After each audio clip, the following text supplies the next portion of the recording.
This is M23, an armed rebel group gaining ground in the Democratic Republic of Congo. The rebel militia has captured the largest city in the east and is the major player in a coalition that wants to topple the government. The group says it's fighting to defend the right of the Tutsi ethnic group. The Congolese government says they're the puppet army of its neighbor and enemy Rwanda, sent to plunder the country's wealth. While some in the DRC are celebrating M23's victories, many are suffering, with millions displaced in recent years as they flee the fighting. We're going to tell you what's happening in the DRC, what's really driving the conflict between M23 and the Congolese army, and how the outcome of the war could have implications for millions of people across the region. This is M23 and the battle for the DRC explained. The M23 group received a hero's welcome from some of the residents of Goma after seizing the city, and they've promised to keep fighting.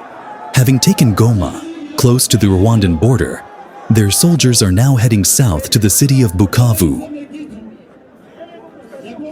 The group claims their ultimate goal is to take the capital of the DRC, Kinshasa, some 1,600 miles away. M23 isn't a new militia, and this is a region that has seen brutal fighting for decades.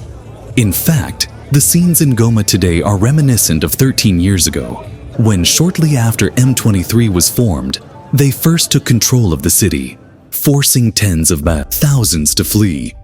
Back then, they only held Goma for 10 days before the Congolese army forced them out. But since 2022, they've been taking more and more land in the eastern DRC, gradually isolating the city before making their move to seize it last month. That military success came despite the fact their fighting force is only estimated to be a few thousand. This small rebel group not only took the largest eastern city in the DRC, but is continuing to make ground. But how? Well, although they officially deny it, the government of Rwanda is reportedly providing M23 with money, weapons, and training. And according to the United Nations, thousands of Rwandan troops are fighting alongside the rebels. Why would Rwanda help a rebel militia? Because their government and M23 are formed by people from the Tutsi ethnic group. In order to understand the fighting in the DRC today, we have to talk about the Tutsis and another group, the Hutus. And we need to talk about this map of Africa, which roughly shows the historic distribution of ethnic groups across the continent. Compare that to this, a map of how the continent had been carved up by European imperial powers by 1914. At that point, around 90% of Africa was under European control. Today, the DRC is surrounded by 9 other countries, and ethnic communities still live on both sides of the borders. Since gaining independence from Belgium in 1960, this massive country, home to more than 250 ethnic groups, has struggled to build itself into a strong, cohesive state. It's seen leaders murdered, deposed, and has been scarred by numerous conflicts. Which brings us back to the Tutsis and the Hutus, 2 ethnic communities that have been in conflict for decades. The Tutsi ethnic community was slaughtered by a Hutu militia during the Rwandan genocide of 1994. Around 800,000 were murdered in just 100 days, the vast majority Tutsi. Following that atrocity, the Tutsis gained power in Rwanda and forced approximately 2 million Hutus to flee across the border to what was then called Zaire, but is now the DRC. The Tutsi government in Rwanda continued to view the Hutus as a threat. Living just over the border, Rwanda staged 2 separate invasions of the DRC, with the fighting lasting from 1996 to 2003. Millions were killed in that conflict. But the fighting in the east of the DRC never really stopped, as Tutsi rebel groups continued to clash with the Congolese government. Eventually, in 2009, on March the 23rd, a peace deal was agreed upon by rebels and the Congolese government. One of the agreements was for Tutsis, including the rebels themselves, to be integrated into the Congolese army. But in 2012, 300 Tutsi soldiers believed that the deal had been broken. They deserted the Congolese army and formed a new rebel group, M23, named after the date the peace agreement was originally signed. And shortly afterward, the rebel soldiers took Goma for the first time in 2012. M23 says it exists to protect the Tutsi community, and the Rwandan government has backed them because of that. But there's something else that might explain Rwanda's support and M23's desire to take control of the DRC, and it's what lies buried deep in the ground of the Congo. The DRC is home to huge mineral deposits. In fact, it has more than half of the known reserves of cobalt in the world, a crucial metal at the heart of the global green revolution. Used for lithium-ion batteries, which can be found in everything, from smartphones to electric vehicles to national power grids. In 2022, the DRC exported $28.5 billion worth of goods, and the top 4 items it exported were all mineral deposits. But that's just the tip of the iceberg. There's also a huge deposit of lithium, gold, diamonds, zinc, tin, and coltan.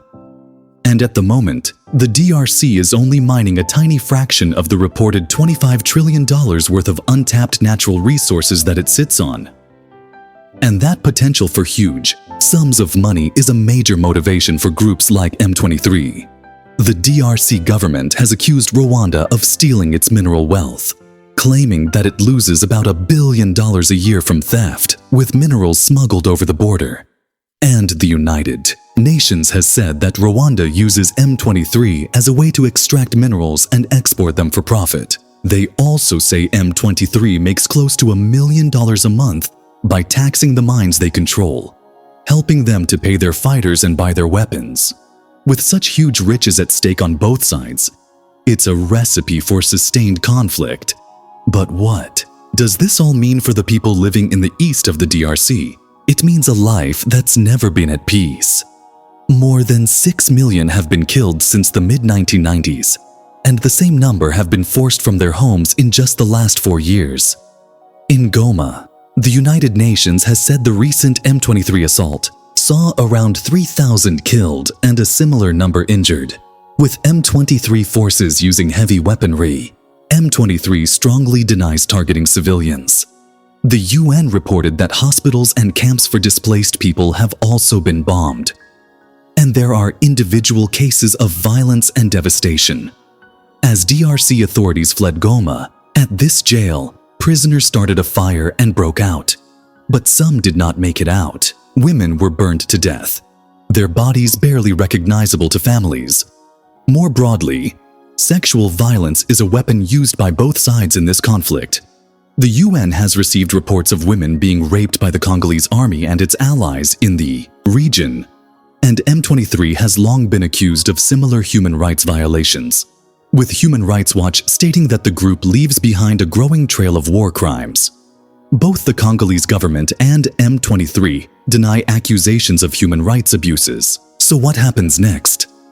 In Goma, M23 has appointed an administration to govern the population, and they're now the most powerful group in a larger coalition of anti-government movements called the AFC, whose leader, Corneille Nangaa, says he wants to topple the Congolese government. That would mean ousting Congolese President Felix Tshisekedi, who's desperately trying to drum up diplomatic and military support from other African nations. The DRC is calling for sanctions against Rwanda, M23's most significant backer. The country receives a lot of foreign aid, and if the international community puts enough pressure on President Paul Kagame, it's possible M23 would have to pull back. But for now, with Rwanda still backing M23 and the DRC refusing to negotiate, calling direct talks with the rebels a red line, the fighting continues. Because nothing in the DRC is simple. The biggest, most expensive UN peacekeeping mission in history has failed to keep a lid on the fighting. And remember that as the violence continues, this country will more than ever need humanitarian assistance. If you have any more questions about this incredibly complicated conflict and region, please post your comments below. And if you want to get more context behind some of the biggest news stories currently dominating the headlines, make sure you subscribe for more videos.